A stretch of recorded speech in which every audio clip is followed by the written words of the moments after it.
भेज मैं फिर तेरे रास्ते में कटूं, मुझे दोबारा भेज फिर मैं तेरे रास्ते में कटूं, क्योंकि उसके नज़दीक वो हक मज़हब है। तो उन्होंने उनके मज़हब के मुताबिक बात की कि उसको बुतों में खुदा नजर आता है, वो हक पर है, अगर हक पर ना हो तो बुतों की पूजा छोड़ना दे। तो ये तवील अगर सही मान ली जाए तो इसमें क्या इश्काल है, मुझे ज़रा बता दें। इसमें इश्काल सबसे पहले ये है कि अगर खाली इसकी एक ये स्टेटमेंट, ठीक है, खाली इसकी एक ये स्टेटमेंट इस नज़रिए से होती है कि वो तुम सिर्फ इस मफ़हूम को ज़ाहिर करने के लिए होती, या इस बैकग्राउंड में होती कि जो जिसको हक पर समझता है वो उसकी इबादत की पूजा। ये ज़रूरी नहीं कि वो अल्फाज में भी ये बात करें, जो जिसको हक पर समझता है वो करे। और इब्राहिम अलैहिस्सलाम ने फरमाया था बल फ़अलहु कबीरुहुम हाज़ा इंदकुम ला इंदी। बात सुन लें, ठीक है, इंशाअल्लाह फिर आएंगे, फिर इधर बात करूंगा। मैंने आपसे बात पूछनी है, आपने आपने कलामत तर्जुमे से पढ़ा है? ये जो मफ़हूम बता रहे बिल्कुल सही है। मैंने इसमें मफ़हूम में कोई एतराज़ नहीं किया। अगर ये देखो एक इल्मी बात है जी बिल्कुल, मैं देखो अंदाजा लगाता हूँ, एक इल्मी बात है, इल्मी बात ये अभी इल्मी बात कर सही कर रहे हैं, ठीक है, जो कुछ कह रहे हैं ठीक है, हुज्जत की बुनियाद पर यहाँ सही है, अल्हम्दुलिल्लाह, ये मतलब है। मतलब कि आपने नहीं बात ये नहीं है कि इज़ा जाअल हक़ ज़हक़ल बात, बात ये है, ये बात तो शुरू में मैंने आपको ये बताया था कि हमारे इख्तिलाफ से ना तकवे की बुनियाद पर, तकवे की बुनियाद पर, मतलब है कि इधर जो मामला बन गया था ना वो ये कि आपस में अंदाज में लड़ने का है। नहीं अभी उस अंदाज को हमने रख दिया है, उस अंदाज को अभी उस अंदाज को बालाताक रख दिया है, बल्कि तख्ते ताक रख दिया, चाहे तख्ते ताक जहाँ पे रखें। बहरहाल ये बात ये है कि कोशिश करनी चाहिए, इंशाल्लाह फिरेंगे, ठीक है ना। हम भी भागने वाले नहीं है, भाई साहब कह रहे कि मैंने आपकी बात उतराना है तो आपने आना भी इंशाल्लाह, मैंने भी आना इंशाल्लाह। जब आपस में वापस ये होगी ना बिल्कुल इंशाल्लाह सब पता चलता है।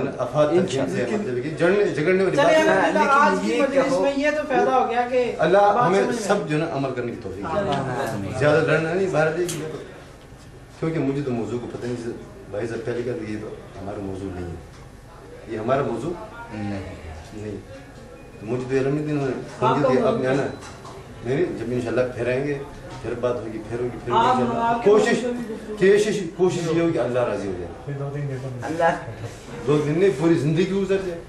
नहीं ये फजूल बहस है, फजूल बहस कभी नहीं करेंगे, यानी इसको छोड़ दे, फजूल बहस कभी नहीं करेंगे इंशाल्लाह। किसी अमली मसले की तरफ तवज्जो दे दे, इसमें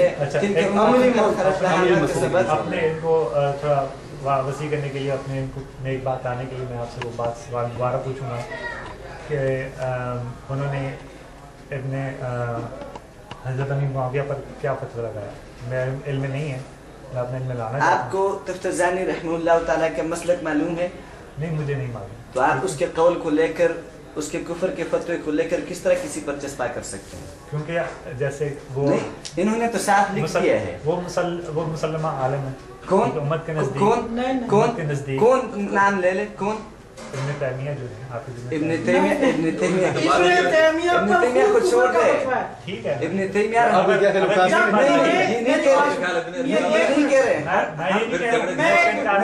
ये इस किताब में लिखा है कि जब उन्होंने 3 तलाकों का फतवा दिया, उनको गधे पर बिठाकर उनका मुंह काला करके उनको पूरे शहर में घुमाया गया। इसके अलावा मगर कत्ल तो नहीं कर दिया, नहीं कत्ल इसके अलावा सबसे बड़ी सजा है। ये कत्ल तो आप किसी को कुफर भी कर सकते हैं ना, उसको या फिदाए इस्लाम से खारिज हो गई है, ठीक है ना, तभी कत्ल हो सकता है। इतना करना चाहिए, इतना जी यानी ये मैंने बताया ये जायज है? नहीं, वो उलमा का फैसला था, नहीं उलमा का फैसला था, उन्होंने ठीक किया, उलमा का फैसला था, उनको उनकी दलील नहीं पता लगी, उनके दलाइल जो वो, तो इसी तरह हम ये भी कह सकते हैं कि तफ्ताज़ानी को या इब्ने तैमिया को उनके दलाइल को नहीं पता चला, इस तरह उन्होंने बताया कि वो उनकी मुराद नहीं पहुंची, ये तवील भी तो ले सकते हैं, ये मुराद भी तो ले सकते हैं। बात इन्होंने वाज़ेह कर दी है कि जिन्होंने उनका इनकार किया है इब्ने तैमिया वगैरह ने, उनको सही समझ नहीं आई। इब्ने तैमिया भी तो इंसान ही था या खुदा या खुदा का रसूल था। अब देखिए मैं इब्ने तैमिया के बारे में, क्या इब्ने तैमिया अहले सुन्नत में से हैं? ये तो हर आलिम पर अप्लाई होता है ना, तो वही ना, आपके उलमा जो है वो खुदा अब ये आप एक मरतबा एक ये रिसाला पढ़ लें इब्न तैमिया के बारे में, और उसके बाद आप फिर इब्न तैमिया का अगर कॉल पेश करना चाहें तो करें। इसमें रेफरेंसेस वगैरह सारा मौजूद है उन्हीं की आप किताबों देख उन्हीं की किताबों में से, उनके क्या सिर्फ उनकी किताबों से में उसको पढ़ेंगे उस पर। चले आज की नशिस्त अल्हम्दुलिल्लाह ये तो हो गया कि मसला वाज़तुल वो वजूद में सवाल अपनी जगह पर रह गया, वो सवाल कौन सा?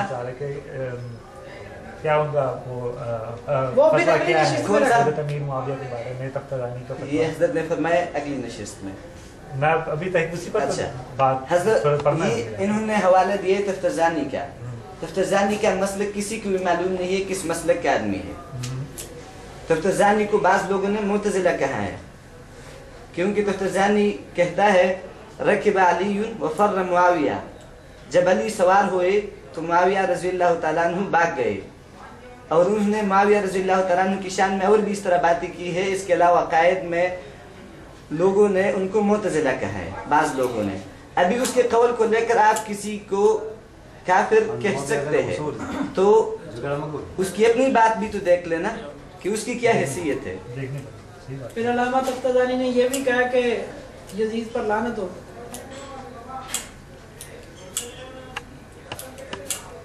ये भी उनका प्रॉब्लम।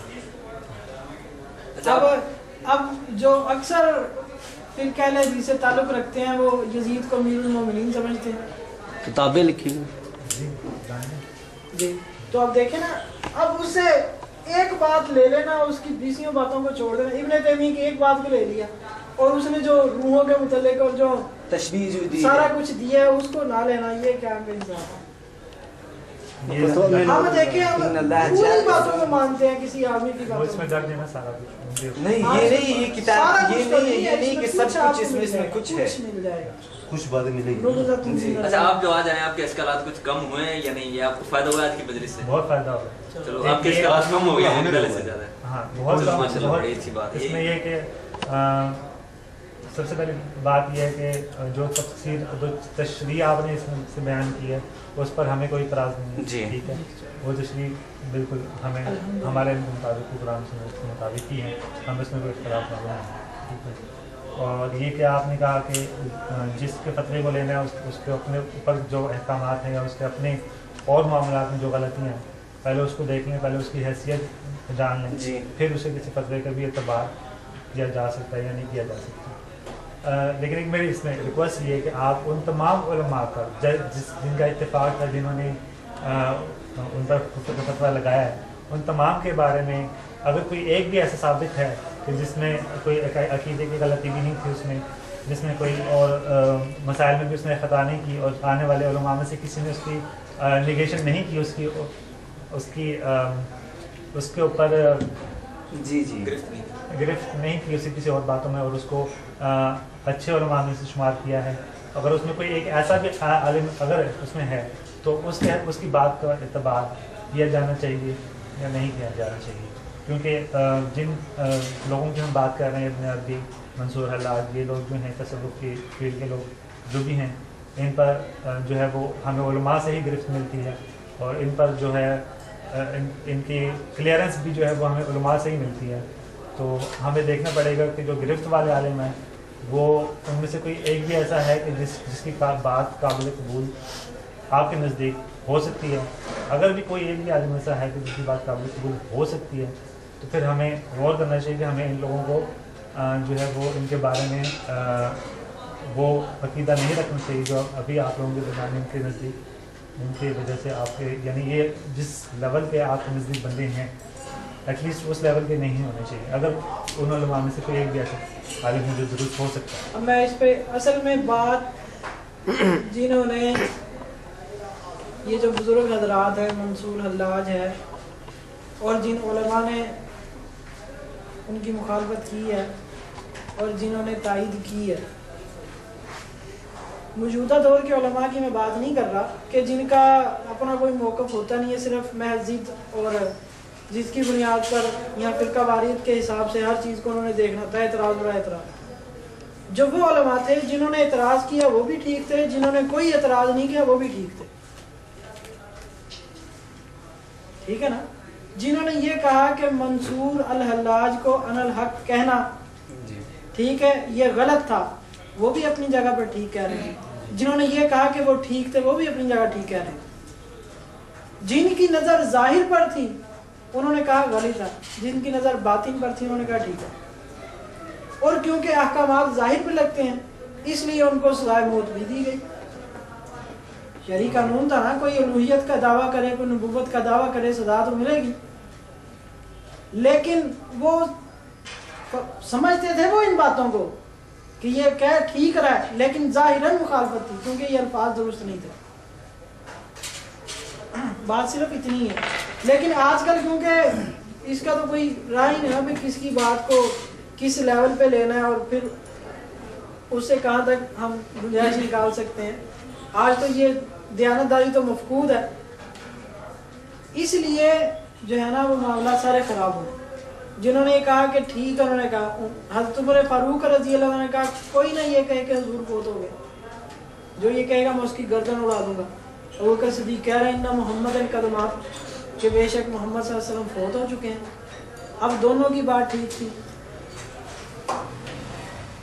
حضرت عمر کی نظر ان کے دل پر تھی، حضور کے دل پہ تھی، ٹھیک ہے، اور ان کی بات ظاہر جسم پر تھی نظر، انہوں نے سب کو لے کر چلنا تھا، ظاہری بات کی۔ ایک ہے ظاہری بات، ایک ہے باطنی بات، تو دونوں میں تضاد الفاظ میں ہوتا ہے، حقیقت میں نہیں ہوتا۔ وہ دنیا میں فوت ہو گئے، اندر اللہ ہم کہتے ہیں وہ معجور ہے، وہ اپنی تو بات کر ہی نہیں رہے تھے، وہ تو اپنے محبوب کا کلام نقل کر رہے تھے انا الحق کہ حق میں ہوں۔ لوگ کہہ رہے تھے تو کہنا چھوڑ دے انا الحق، وہ اپنے اس موقف سے تو نہیں نہ ہٹ سکتے تھے۔ حق کون ہے؟ اللہ حق ہے کہ نہیں؟ تو انا بمانا اللہ حق، انا بمانا اللہ کے تھا اللہ حق۔ وہ لوگ کہہ رہے تھے انا حق چھوڑ دے، وہ سمجھ رہے تھے کہ لوگ کہنے ہیں اللہ حق کہنا چھوڑ دے، تو یہ چھوڑ سکتے ہیں؟ میں آپ کو کہوں آپ کہہ دو بھی اللہ حق پر نہیں ہے تو آپ چھوڑ دیں گے؟ ہم تو وہ الفاظ نکالتے ہوئے ڈرتے ہیں جس کا استعمال نہیں چھوڑ سکتے نا، کوئی ایمان والا نہیں اس کو چھوڑ سکتا۔ اللہ ہر ایک کو ثابت قدم رکھے، کوئی نہیں چھوڑ سکتا اگر سے چھوڑنے کی گنجائش ہے۔ ہمارے نزدیک تو ایسے الفاظ نکالنا جس کا استعمال کفر پر ہوتا ہے وہ جو ہے وہ جائز نہیں۔ ہم کب کہتے ہیں جائز ہے؟ ہم بھی یہ دیکھیں اس میں آپ نہیں کہتے، لیکن وہ جنہوں نے کیا وہ تو کر بھی گئے۔ تو آپ کتنی اب یہ دیکھیں اس میں ہم یہ کب کہتے ہیں کہ انا الحق کہنا جائز ہے؟ لیکن جنہوں نے کیا وہ تو کر گئے اور آگے سے اب جو ہے لوگ ان کو سپورٹ کرتے ہیں۔